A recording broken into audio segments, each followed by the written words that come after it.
দেখো, it's evergreen question. The question হচ্ছে every nook and corner of the house were unclean.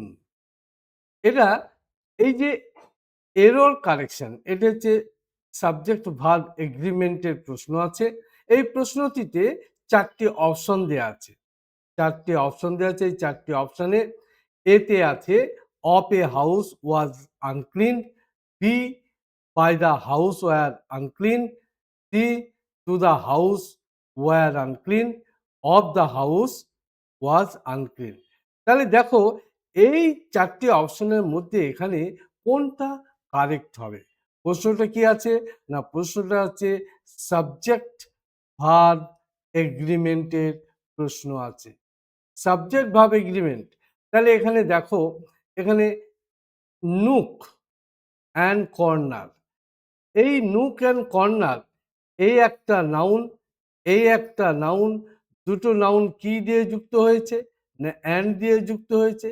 যখন দুটো noun and দ্বারা যুক্ত হচ্ছে এবং প্রথম নমিনেটিভের আগে একটা এভরি আছে, তাহলে সেটা কি হবে না, সেটা হয়ে যাবে ভার্ব, হয়ে যাবে সিঙ্গুলার। ভালো করে দেখে নাও, ব্যাপারটা বোঝাতে পেরেছি। It's a very easy. আরো একটু ইজি ভাবে বলছি আমি। যখন যখন একটা নাউন থাকবে, অ্যান্ড দ্বারা যুক্ত হবে অ্যান্ড, আবার একটা নাউন থাকবে, এই অ্যান্ডের আগে কি থাকবে না ইচ, থাকবে।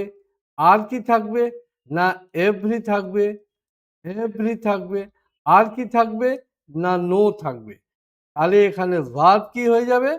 ভার্ব হয়ে যাবে সিঙ্গুলার। হয়ে যাবে সিঙ্গুলার। ব্যাপারটা বোঝাতে পেরেছি?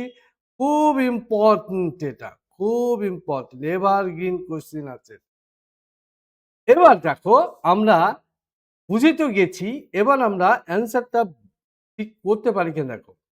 তাহলে এখানে ওয়াজ হবে ঠিক বুঝতে পারছি, কিন্তু এখানে বলেছি কি দা হাউস, পার্টিকুলার একটা বাড়ির কথা বলেছে, সেই জন্য এ হাউস, দিস ইজ রং।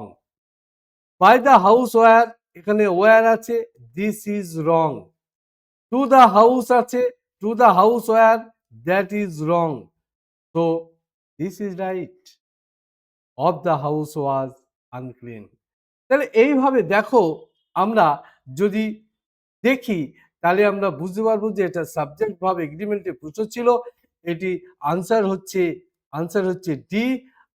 এইভাবে আমাদেরকে এরর কারেকশন বা অন্যান্য প্রশ্নগুলি আলোচনা করতে হবে এবং এইভাবে আমাদেরকে অ্যান্সার দিতে হবে, তাহলে আমাদের অ্যান্সারটা সঠিক হবে। ভিডিওটি লাইক করবে, শেয়ার করবে এবং বিশেষ বিশেষ টিপস পেতে ভিডিওটি বেল আইকনটি প্রেস করে দেবে। আজকে এখানেই। আমি হালদার স্যার।